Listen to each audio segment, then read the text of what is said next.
Got 6:03, so I'm going to go ahead and get us started. Good evening, Representative Draper. How are you doing? Good evening, Representative Holland. How are you? I think probably about as tired as you are. So, well, orientation for everyone on the call. Today is day 40 plus one. So, I'm seeing a lot of political veterans on this call. So I think most of you know we have a 40-day legislative session in Georgia. Yesterday was legislative day 40, which we affectionately call sine die. It's our indefinite day, our last day, end of days. Lots of people translate this differently from the Latin. But it's the last day that we can pass any bills in 2023, pending an unexpected special session. The legislature, so your legislature has gone home. We were done as of in the House about 12:20 this morning is when we gavelled out, after the speaker had actually told us he thought we'd get out early. Every year this seems to happen. So I'm delighted. Saira and I are thrilled to do this together and give a little bit of an update, because who knows what each of us can remember on this little sleep as we see you today. But while it's fresh in our brains, it's a good time to give a legislative update, especially for the past 2 days. So I'm going to kick it off. I have a question that I'm going to kick to Rep. Draper. And I think we each have a few bills we'd probably like to highlight that either did cross the finish line yesterday or perhaps fizzled out and we had been keeping an eye on them. But then we'd love to take some questions from all of you who joined us, because that's what makes these things fun. What's fun for me is I have known Rep. Draper, or Saira, since before she decided to run for office. And she's had a spectacular first year. She came in with a ridiculously strong class of just superstars that came to the House this year. But Saira, this was your first sine die. And so how was it? Was it everything you'd hoped it would be?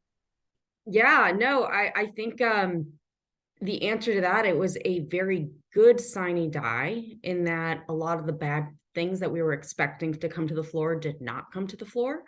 And then the one thing that we thought would come to the floor and probably pass, which was the school voucher bill, came to the floor and did not pass. And that was just gosh, let's just say as the minority party, you're used to losing over and over and over again. And so when you get a win as big as this one, it's totally unexpected. And there was an eruption of applause and cheering after that final vote, which is totally taboo. And we were instantly, regretted it, because we thought they were going to do something retaliatory against us if they could. But the emotion was strong on that one. And that was just, I think, something I'll remember for a long time. But overall, a pretty great day. Excellent. This was my fifth session. I will say that was the first time we had ever heard Speaker Burns say a motion has failed, or the motion fails to pass, which were magical words. It was a strange day in that, compared to other, sine die is always a little bit nutty because we are under the gun. We have to get things passed. There are rules for how long certain documents have to be on our desks before we can vote on them. So once you start to get past the 9:30 hour, there's an extra amount of urgency. But I have never seen so much stripping in the chamber in my life. And we did not have like dollar bills and glitter. It's stripping of bills. And so I've never seen so many bills where we started with the bill that said one thing, the language got completely stripped out and new language got put in. And then the bill hit our desk and we hadn't had a chance to vet a lot of it. There was one bill in particular where a rules meeting was called around 9 o'clock, I guess, at night. They took a bill from the Senate that Senator McLaurin had passed. They took every word out of it. They replaced it with completely unrelated language for a waterways environmental bill. It hit our desks, and I think we voted on it less than an hour later. All of us saying this is not the bill we thought it would be. So a lot of conference committees, a lot of the Senate and the House not being able to agree last night. So I joked with Saira before we began, we're going to have a hard time remembering or being able to tell you with certain bills if they ever did pass the finish line, because while we might have voted them out the first time, they kept coming back after conference committee. I'll note one thing, and then I'll let Saira talk a little bit. The one thing we did get done that was becoming almost a point of comedy all night is that we are only required to do one thing during the legislative session, and that's pass a budget. And we did that at midnight last night. And so we were in the chamber all day staring at the budgets on our desk, thinking, surely at some point we're going to vote on this. So that was a little nerve-wracking, because if we don't finish the budget, we get called back for special session. So I don't know, other thoughts, Saira, on some of the big things that happened?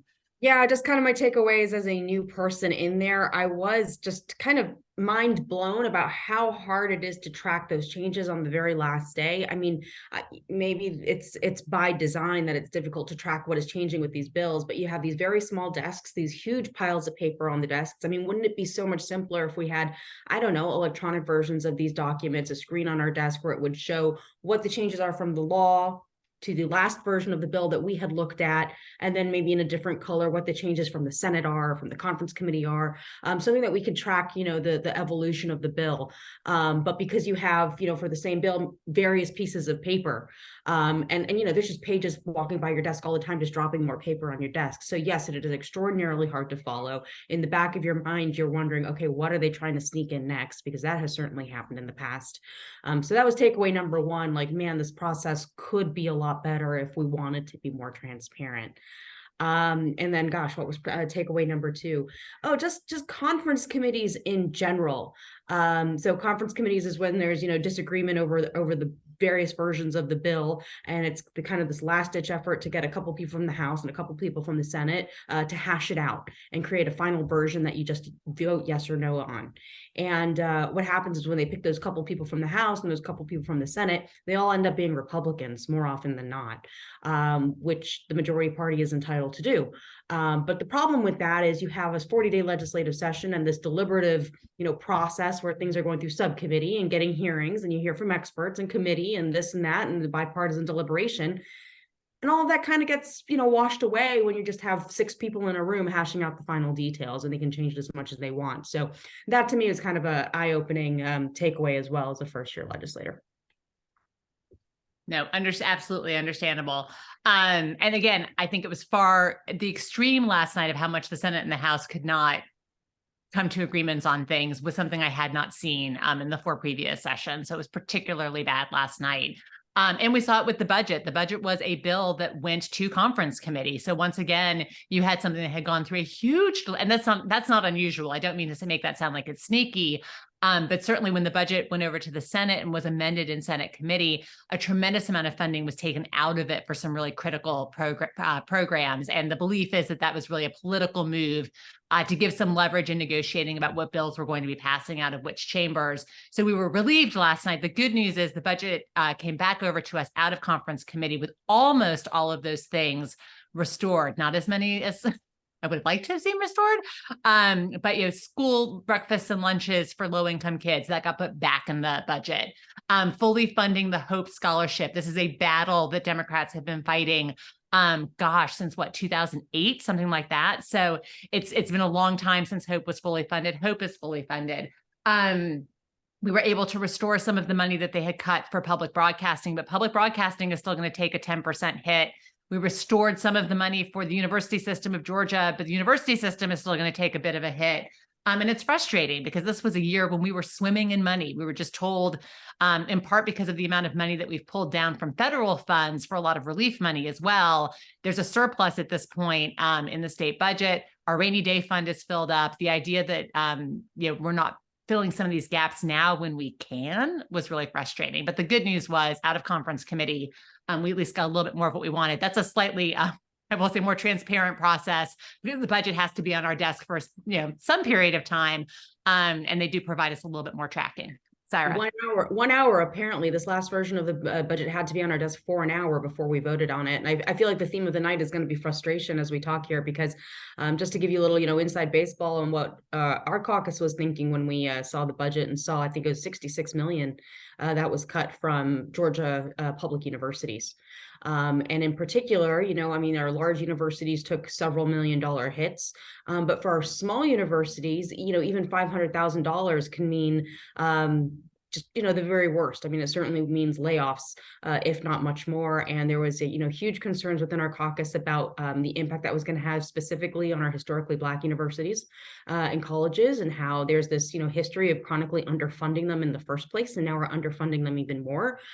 So I say frustration because when you're presented with a budget like that and you're presented with this choice literally on the very last day, and we have no visibility into how those negotiations are happening until we just get the final result on our desks, we're left with a document with a lot of good, but some very pernicious bads. And you know, at the end of the day, we had to make the choice we had to make. But it is frustrating to be finding out about that at such a late time when, you know, the deck is the cards are what they are.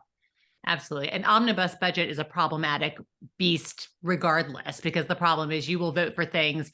We will generally vote yes on the budget because there's generally enough good in the budget to outweigh the bad. But it's frustrating because it means, you know, you're voting to support something that you don't think is the document that it could be. So that was a big one for a lot of us. So I guess I'll turn back the clock a little bit because Saira had a bill that she probably knew more about than almost anybody else in the caucus that she had to speak to on Monday night. So we can talk, maybe we can do bad bills first. I always feel like we talk more about bad bills than good bills, but it was SB 222. Do I have the number right? Yeah, you have the talk on that a little bit. Absolutely. So that was a bill that did pass the House and the Senate, and I'm certainly will be signed by the governor because it was a governor's priority. It is a bill that prohibited county election offices from taking outside funds. And the reason it's, you know, there's several reasons why it's so tragic, but first of all, our election, speaking about underfunded, our election offices are chronically underfunded. So they desperately need money. We're going to need money as we come up on 24, and it's going to be just a massive year for Georgia with so much attention here on Georgia, the battleground that it is. But you know, to me, the worst reason for sorry, English. No sleep. We've had no sleep. It's been a day. But no, one of the saddest reasons for, you know, that this has been passed is because there was no evidence that there was a partisan motivation with the funds that were received in the past. So there was about $45 million that came into Georgia in 2020 that helped counties run their elections. And basically Republicans said, look at this money. It went only to Democratic counties. Outside folks want to influence our elections. You know, they were calling it the Zuckerbucks bill, which, you know, I certainly anti-Semitic, really overtly. But there was no evidence that had any impact on the partisan nature of our elections, right? And that money was a lifeline to counties both red and blue. And, you know, I gave a well speech on Monday that kind of went into the details. I mean, the Center for Tech and Civic Life, which was the organization that ended up distributing all these grants, I mean, they literally asked every single county election office in the country if they wanted these grants, and everybody who applied got the grant and got the full amount that they asked for. So the implication that it only went to Democrats or was meant to, and, you know, help Democrats is totally, you know, just unsupported by the evidence. And so it really is this attempt by Republicans to give themselves an advantage because, look, they know that when election offices are underfunding, that is going to have a bigger impact on larger counties where we have more voters, and it is a more complicated thing to administer an election. I mean, I think that's the bottom line. And I think the other thing about this bill, it was really clear that it was brought as a result of DeKalb County winning a $2 million grant. They were one of the first ones to apply for a grant for the 2024 cycle. They received that grant. They announced it in January. A couple of weeks later, this bill was dropped. One thing I really didn't like about this bill, and then I'll let it go because I know we have a lot of other things to talk about, but I really don't like when sponsors are not transparent about why they're bringing a bill. And in this case, they said they were bringing it to clarify previous law, that there was a former law, SB 202, the Election Integrity Act, that banned this outside money, and that counties were confused about what that meant. Therefore, they had to clarify the law with this new bill. And that's just not true. I mean, the old bill did change how outside funds came in, but it still allowed for them to come in. And that was a point that was really explicitly made by the Secretary of State to the counties. So the fact that they're saying now that, oh, the counties didn't understand, we meant this all along, and just basically throwing the counties under the bus, I think is really just, it speaks to putting partisan motivations above, you know, what should be a nonpartisan process. And so it's just also ironic that they're saying they're preventing something partisan from happening when really they're not, and what they're doing is partisan. So I'll leave it there, but if folks have more questions, I'd be happy to answer them later. Fair enough. And so Monday, I was also in the well. So I'll touch on another one that was sort of near and dear to me. So SB 62 was a law that I think was, or a bill that was created with good intent and brought over to us. So this year was the year that the Senate Committee on Unhoused Homeless recommended 26 different measures to start addressing the homeless problem. And I know, Saira, in both of our districts, we're experiencing, if not a growth in homelessness, certainly a growth in the visibility of the homeless or the unhoused in our communities. And SB 62 did two perfectly fine things that were recommended, and then one really the opposite of what was recommended. So on the good news, it was keeping hospitals from being able to quote unquote dump the homeless after treatment in a different county. So the idea that if you got treated in Pickens County, that an ambulance would drive you over the county line and drop you in the next door county so that you wouldn't be the Pickens County responsibility anymore. You'd be the next county over. That works in a rural scenario. It doesn't work in a scenario where you got treated at Emory. And now there's a question of, well, can you go back over to Fulton County? Do you have to stay in DeKalb County? It raise some complicated questions. The others that required an audit of spending to address homelessness, which fine, transparency and accountability is fine. But the third thing it did was a little bit, and it was complicated because there were a lot of double negatives in the bill, but essentially what it said was a municipality or county can't prohibit enforcing the law against public camping or sleeping outside. Essentially saying that if a city like Atlanta or Sandy Springs wanted to say, hey, PD, don't arrest homeless people who are sleeping outside. Instead, let's work on some sort of services intervention to get them housed. This bill would prohibit that. It's essentially criminalizing not having a place to sleep. And I know of no homelessness organization that supported this effort. I know of a lot that were wildly concerned about it. We have overworked police, law enforcement at this point. Anyway, we have overcrowded jails. Someone who is sleeping in a storefront many times is not committing any crime other than outdoor camping, or could be at risk for committing a crime, but intervention is going to be the far better way to prevent that crime from happening than jail.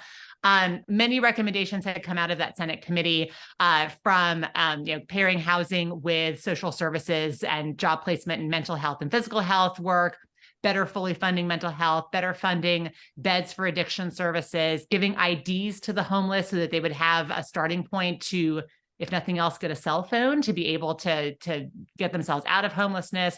But literally a recommendation of that Senate committee was do not criminalize homelessness. And that's exactly what this bill did. It passed, the Senate agreed to the substitute. So I imagine that's going to Governor Kemp's desk as well. Yeah, and just to follow along in that theme, I think there was this general tough on crime kind of approach, slate of policies that passed the House this year, and that really, something we heard a lot from Democrats was it was undoing Nathan Deal's legacy of treating criminal reform in the way that he did. I mean, this was taking a much more harsher approach.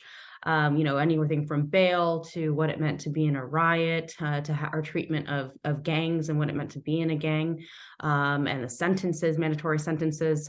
So that was a theme that we saw over and over again. And another theme we saw, I think, was us, in general, trying to supplant our judgment for those who either had expertise in their field or other elected officials. I think we saw that over and over again throughout the session, which was something I just, I don't know, the session was just a session, and maybe this is every session, but it's the session of contradictions where we're supposed to be doing one thing and we have all these other folks who are elected to do other things, but for some reason we decide to meddle in things we don't need to meddle in, when again, our only obligation is to pass the budget. That's literally our only constitutional obligation. So I just look at it as such a, so not only were we taking time away from doing the one thing we were supposed to do, it's like, okay, if we're going to do other stuff, why don't we do stuff that really matters and that only we can do as state legislators? And we're choosing to dabble in what other elected officials are supposed to do, or, supplanting our judgment for the American Pediatric Association in the case of the transgender kids bills. That was just broadly a theme I think we saw quite a bit of in a lot of different bills. Yeah, we joked that there should be a drinking game for every time something came up, every time the word gangs was spoken from the well, because it seemed like every problem that the state was facing, we were going to blame somehow on gangs without having any true strategy for how we could actually have some diversion programs that would keep gangs from being a growing problem. We just sort of heaped on mandatory minimums for the judges, which is something that happens after a crime is committed. It doesn't prevent crime from being committed. So wildly frustrating. Any other specific bills that you want to be able to talk to, Saira? Do you have another? No, unless people have specific questions. No, I think it's a pretty broad overview of what happened. And I see the folks that are in this room, I think probably keep track pretty closely of what's going on in the legislature. So I'd love to, if you're ready, Betsy, I'd love to move to questions and see what people Absolutely. I bet we're going to hit on a lot of our favorite topics as we go. So we've got what, 25 people in the room? So you can have a choice. If you have a question and you want to throw it in the chat, great. If you know how to do the little raise your hand icon, we can pick folks who have raised their hand. Just trying to avoid perhaps the chaos of all of us coming off mute at the same time, trying to ask questions. But if anybody has a question, now, so either raise your hand, put it in the chat. Just put your name in the chat and we can call on you. If you all talk at once, it may be deemed a riot under Georgia's new law. I can see Bill Bozarth started by just actually physically raising his hand, which is the old school way. Okay. Bill, why don't you go ahead? Yeah, well, thank both of you for your public service and for holding this session today. I think it's very useful. Sarah, you're talking about 222. The other thing that 222 did that you didn't mention was it cut the Secretary of State even further out of the election monitoring process. The previous bill had taken him off the state election board, and now it's taken the entire state election board out from under his office and put a whole thing in place. So it's clear that the legislature has an issue, probably not so much with the office, but with Raffensperger himself. And so it's kind of interesting for me to watch the little infighting that's going on there. And obviously, you're wondering why they motivated. It cannot be. I could not believe that it was not somewhat associated with the fact that he pushed back on the Trump 11,000 votes, and that just doesn't sit well with him at all. So that's just something else about 222 that I noticed that made it even more objectionable than it was. You're the lead sponsor of 419, which is a bill to lower the threshold for a runoff to 45%. I don't want to take up your time in this meeting, but I would like to get with you if I could and understand what you and the others were trying to accomplish there and be able to sort of maybe discuss that with you. Could I follow up with you at another time? I'd love to give a 30-second pitch on why I proposed that if y'all want to hear it, because I do hope to bring it back up next year. Go ahead. Yeah, well, first of all, on 222, yes, the state election board actually has been.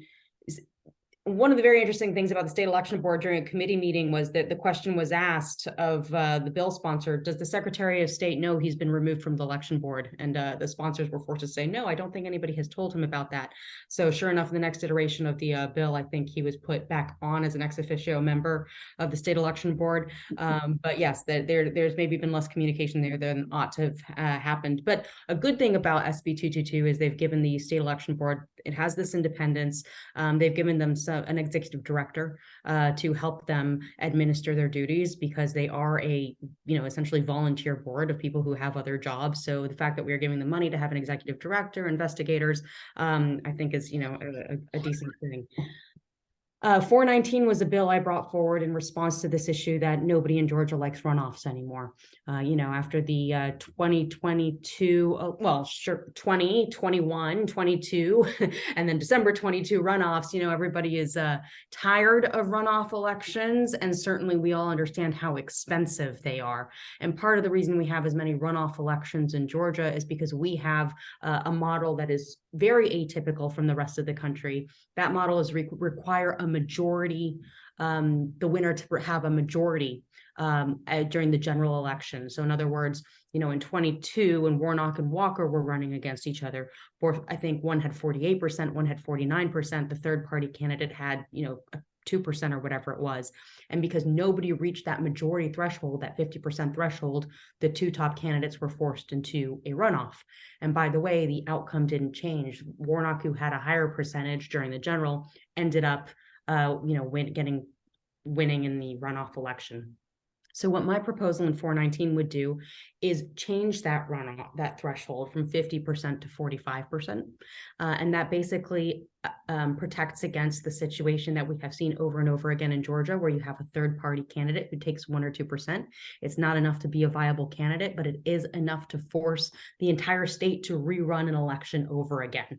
And by dropping it to 45%, you can have a winner in the general election that more or less gets the highest total of votes and gets high to the majority, but doesn't force us to have those costly elections over again.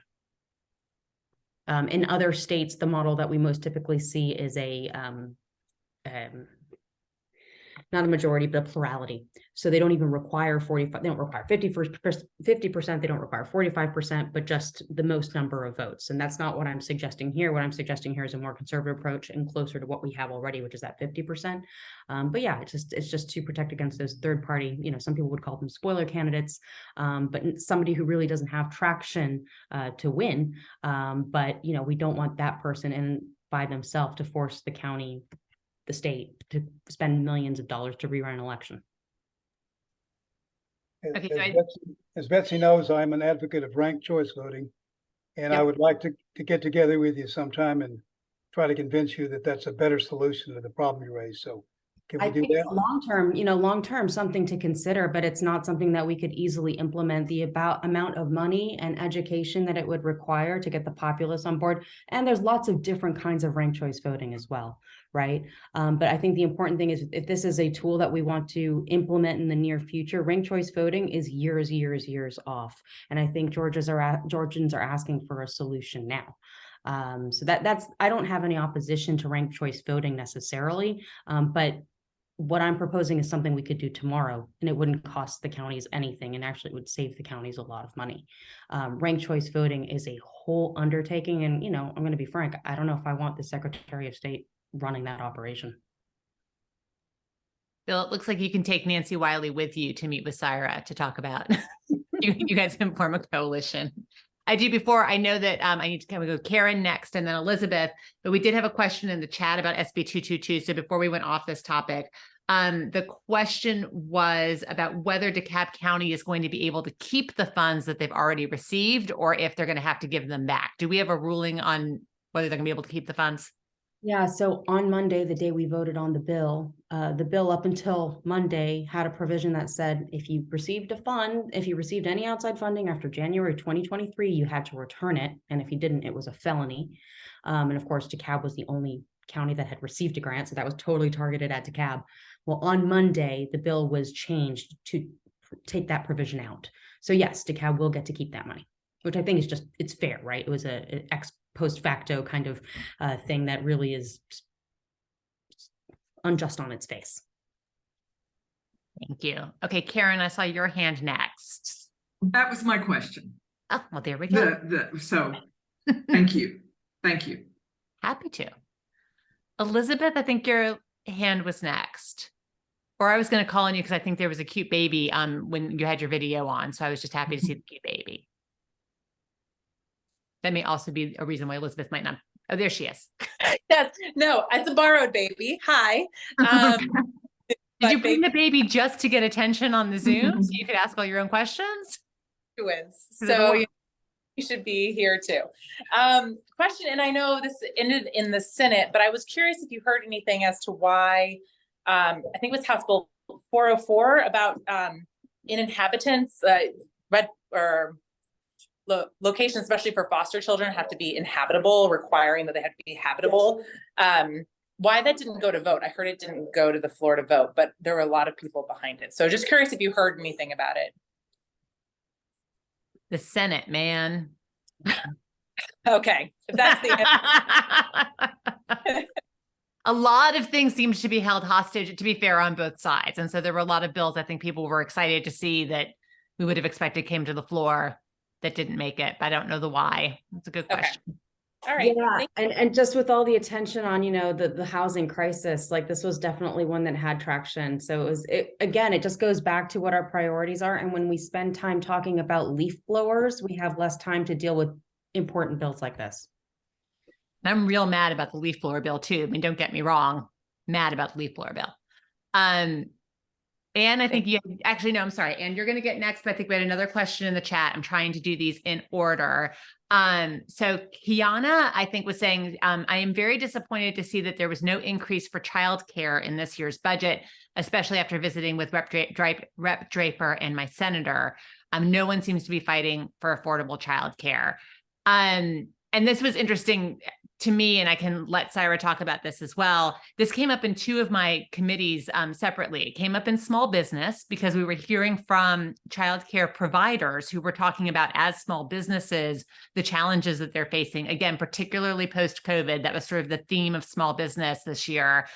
And we were talking about it in higher ed, which seems like a strange place to be talking about childcare, but anything lottery related comes through higher ed. And we've been talking a lot about increasing access to pre-K, and then the feasibility, potentially a lot of people are talking about, what do we do to have state funded education for 3-year-olds as well. So those two things sort of colliding between those two categories. I agree. I was disappointed that we weren't doing more to support childcare centers.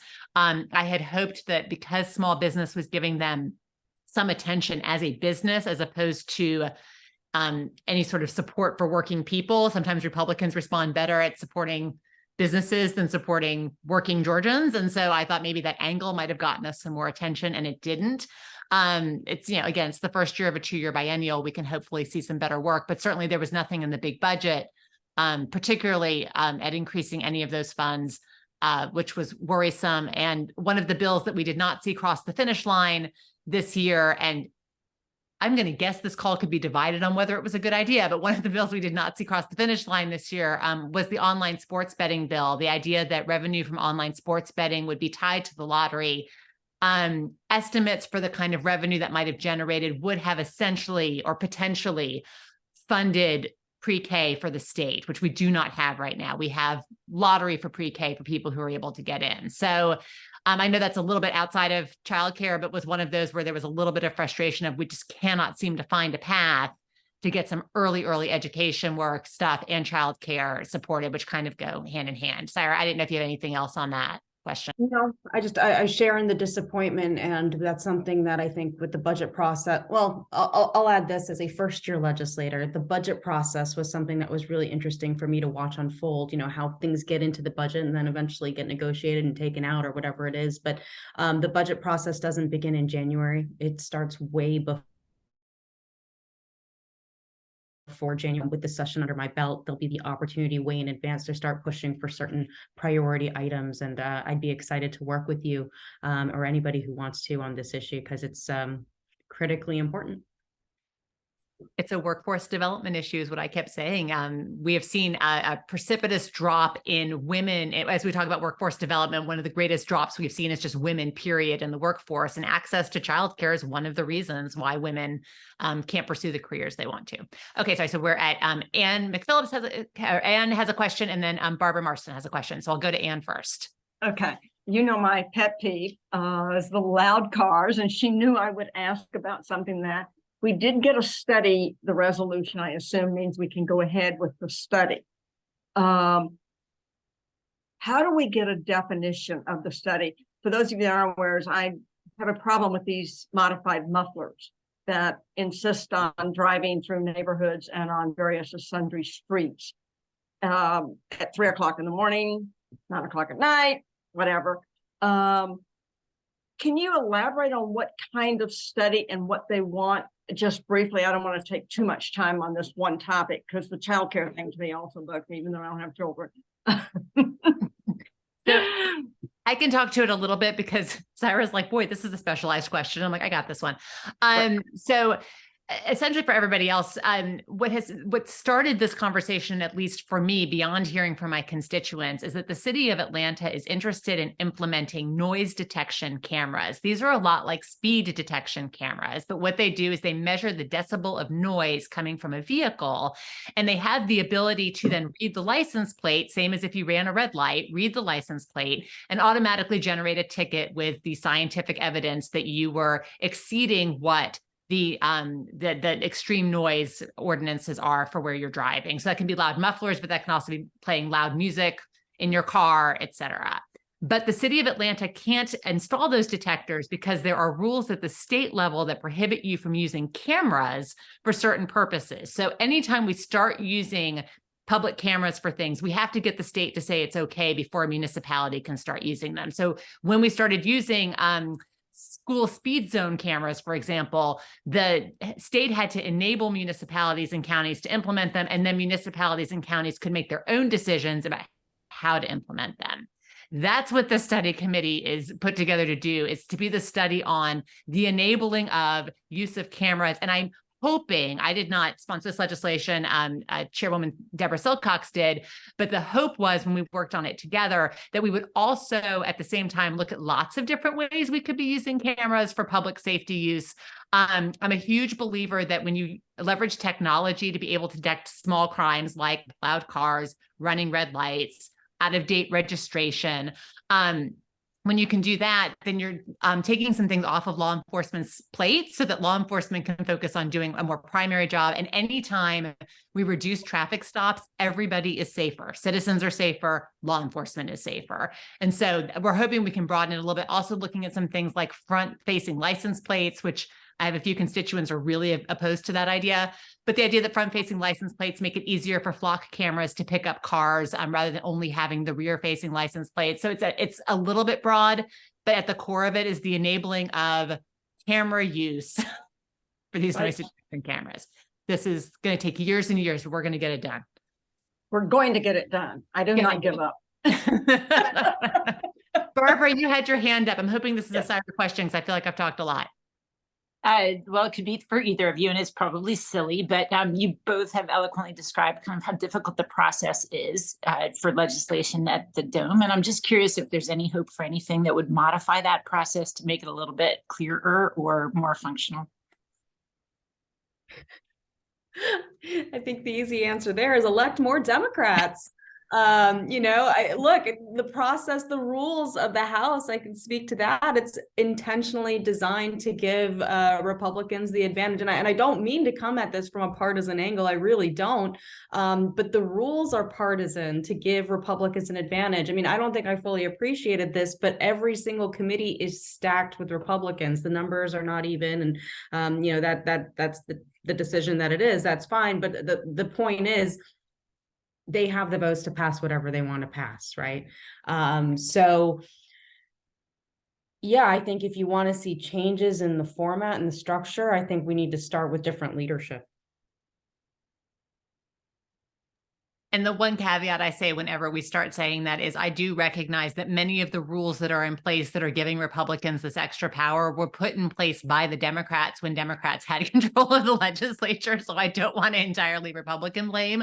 But I also think there are a series of Democrats who have even started signing pledges on certain issues to say, if we got back in power, we promise we will XYZ. I mean, a big one during redistricting was saying we will rely on a third party rather than drawing our own maps during redistricting. So the school voucher bill is actually a good example. And Saira, tell me if I get this story wrong, but my understanding is in committee, there was a deadlock on the school voucher bill so that it couldn't pass out of committee. There weren't enough votes. And there's a delightful rule that has a mirror on the House side and the Senate where you have ex officio chairman of committees. And so all it takes is calling a cell phone of somebody who may not sit on the committee now, but can be called to come in and vote and get that person in the room to break the tie. You'll be shocked to hear that there are no ex officio members who are Democrats. There are only ex officio members who are Republicans. And I had several committee meetings this year as well, where you were in a deadlock and suddenly someone would show up who had voting power, or you would hear a lot of stalling until someone showed up who had voting power to break a potential tie. So it is painful.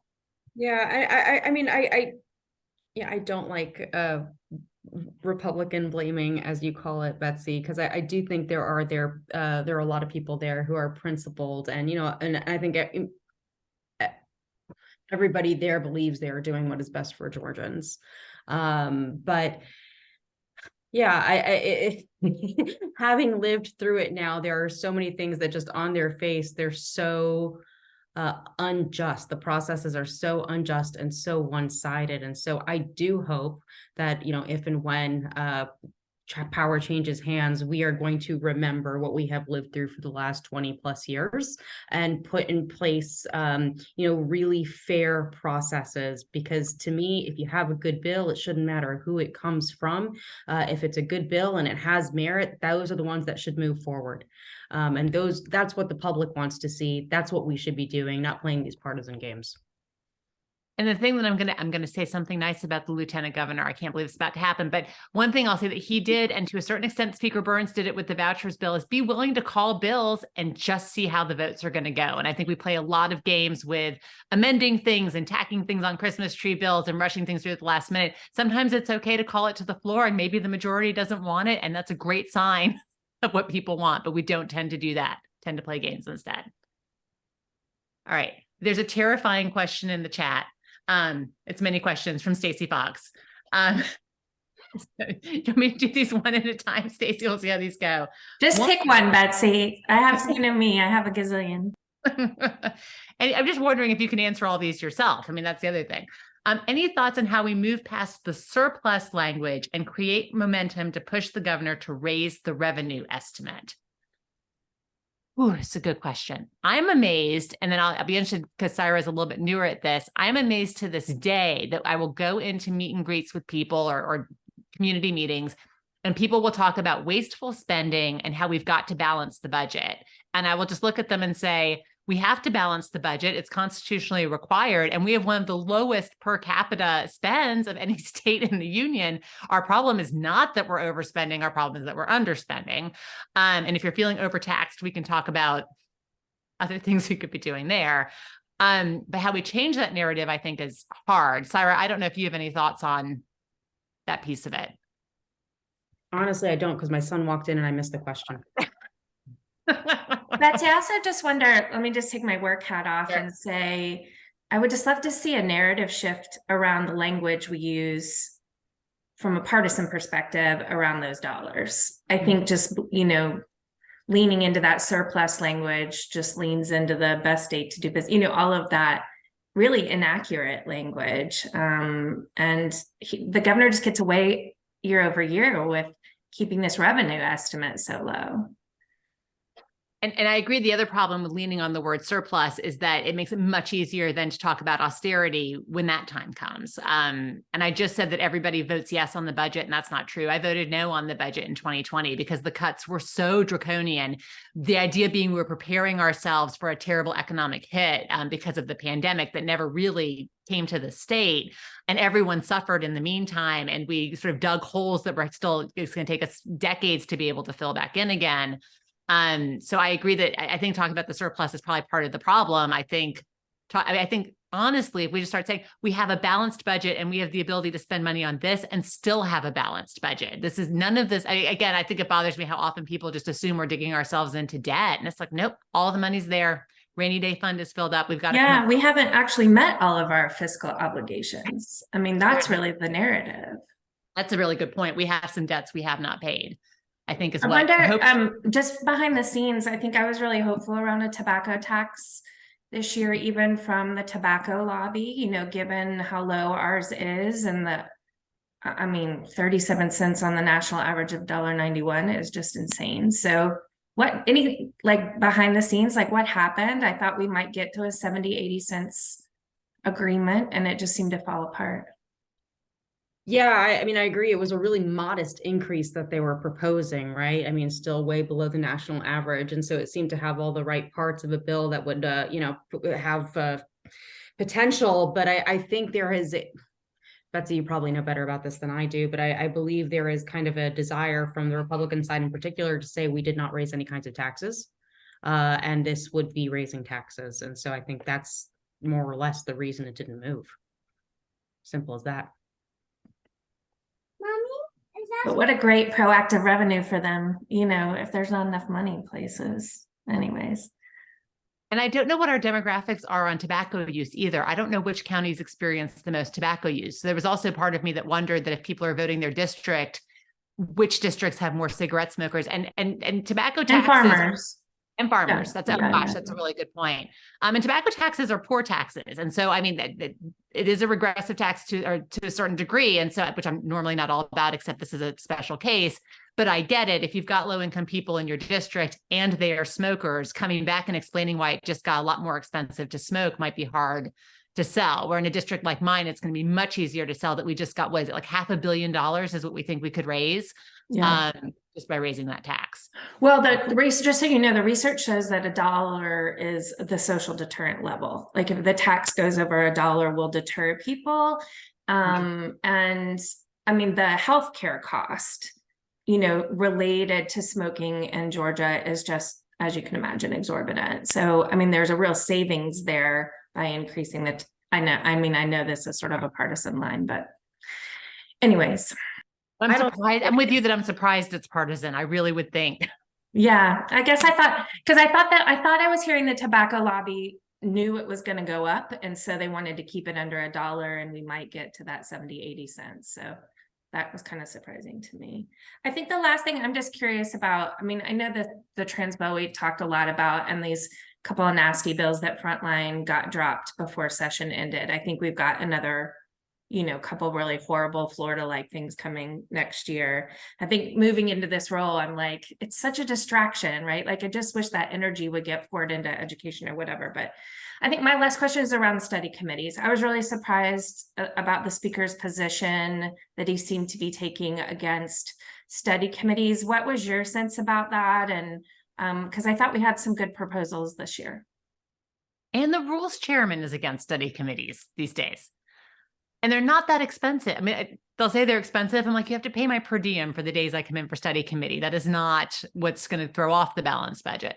And so it's the excuse is that any committee chair could choose to pull together a study committee on whatever they felt like studying without having to pass a study committee and have sort of onerous reporting requirements. And I have sat on that kind of committee that was sort of an ad hoc study committee or a subcommittee.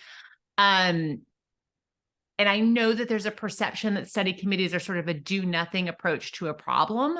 But even the noise camera ones that we were just talking about is that sometimes it's really difficult to pass legislation if you don't have the opportunity to make recommendations after a year of studying the problem and having a sense of what to work on. So I find it bewildering that we are so anti-study committee, especially since if we're unwilling to think about this legislation until we have more information, I don't know where they think the more information is going to come from, unless it's the lobbyist and advocacy community. And maybe we should, you know, and I love our lobbyists and advocates, but I'm not sure that should be our sole source of information on things. Saira, I don't know if you've heard anything about study committees. I know that's a little. Just generally that the speaker wasn't for them, didn't want to support too many of them. And I have the same kind of impression as you. I think some of these, if these were easy problems to solve, we would have solved them by now. And I do find the 40-day session such a rush. You know, I mean, the people that are in committees aren't even at every committee, right? Because they have lots of committees and lots of meetings. And so it's really tough to get your head around a problem. So yeah, I think there's a lot of value to it. And So well, I just want to say y'all were both amazing in the well of this session. Saira, I was just so proud to be able to call you my rep this year. You were both magnificent, and I'm just so grateful for both of you. So thank you. Thank you so much. And I like have to apologize for today because I feel like I have a foggy brain today. It's just but thank you. Thank you. I want to touch a little bit on your question about the transgender bill and sort of the larger scope of what I think we're going to be facing. I think anti-drag queen bills have already been filed for us to look at for next year. I think we're going to see a lot of this culture war stuff. When people couldn't understand why we were losing our minds over redistricting, this is why we were losing our minds over redistricting, because here's what we've done. We've drawn some great, safe blue districts. It meant that we were able to make gains in the Senate and the House to get more Democrats. But what it also did was draw some very, very safe, deep, deep red districts. And so what you're finding now is that when elected officials want to keep their job, they're having to run as far right as possible to ward off a primary candidate, because they'll never have a general election candidate that they have to run against. They've got to worry about sort of extremist candidates who are going to challenge them in the primary. And I think that's part of why we're seeing people champion these culture war bills that have nothing to do with solving actual problems, but are going to look great on a mailer, and they're going to be something that you can go out and shout and stump about. And so I think we're kind of reaping what we sowed with redistricting. When the choice was made to kind of hunker down and dig the deep seats deeper, is that now we're going to get trans bills. Religious freedom didn't go anywhere this year, but that doesn't mean that Ed Setzler's not going to bring it up again next year. I'm someone from the business community. Business community really does not like when we mess with religious freedom stuff. I do think we're going to see some more anti-LGBTQI plus legislation or anti-trans legislation.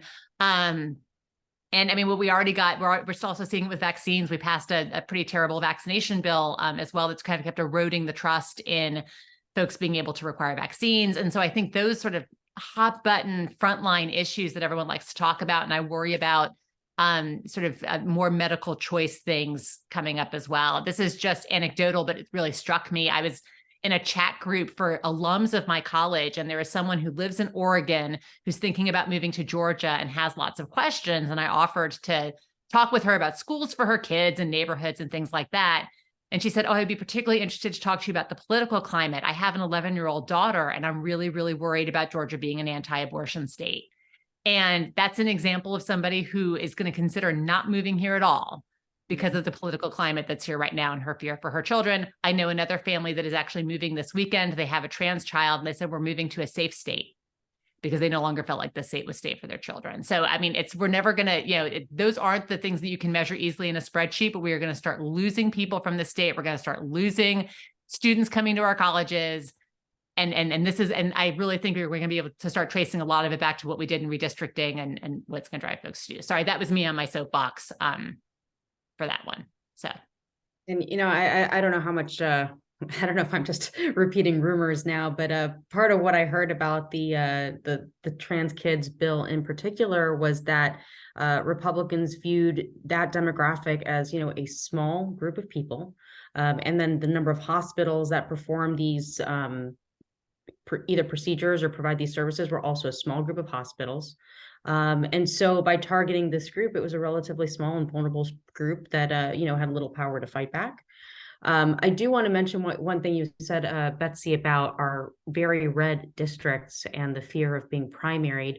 We have a colleague in the House who put forward some legislation for DACA students that they could get regular tuition at Georgia colleges if they were DACA students, and very much presented this as a workforce issue, right? We need more people working. We need more people with college educations. We have this group of students here that want to go to college and that can't afford it if it's out, not a Georgia tuition. So this is a very easy thing we can do to solve this problem. His county Republican Party got very upset with him for advocating for DACA students and censured him. And said basically, yeah, we're going to primary you in the next election. So, I mean, that is very real, and people are feeling the heat back at home. And that's something that our colleagues lament to us about. But it really does dictate the way they have to vote. And so, so much of this is like, if it's put on the floor, it's kind of like, well, we know how it's going to go for the most part. And so it's about stopping it before it gets to the floor and just minimizing damage. And I will say, like, there were a lot of crazy proposals out there that never got traction or didn't get to the floor. And that was because of lots of great work by groups behind the scenes. So I want to make sure we do celebrate those victories because, there were a lot of losses this year. But not seeing those things progress, you don't necessarily recognize that there have been wins behind the scenes. So I just want to just give a shout out to all the advocacy organizations and all the groups out there. And sometimes it's not what you would view as a typical advocacy organization. Sometimes it's something like the county ACCGs or the chamber or whatever it is that are kind of making these arguments much more quietly behind the scenes, businesses, whatever it is. So that's happening as well. But yeah, once it gets in the public and once it's out in the open, it is much harder for them to say no. Yeah, I will touch on one of my few wins this season that came earlier, and it was a defeat in the Senate, but it was the defeat of the City of Buckhead City bill, which I've been working on for a couple of years. Talk about a bill that got informed by big organizations like the Metro Chamber and GMA, and then also little old ladies who were willing to go to the Capitol and say, please do not do this to my community that I've lived in my entire life. And so it was amazing. That was one where it was kind of amazing to see that you just had this groundswell of people from all over who were willing to come in and voice what their concerns were. And it absolutely made a difference. That bill made it all the way to the floor and it got voted down. And so to Saira's point, the other thing I have to remember to do is go thank those senators over and over again who voted no on that bill. I made a point last night to go talk to a couple of representatives who were Republicans who had voted against the school voucher bill to make sure they knew they were appreciated without scaring them too much, that I was talking to them in the first place. I do think that piece is important. Okay, I'm going to let Cindy ask one question and then it's 6:58. So let's hope it's a short one.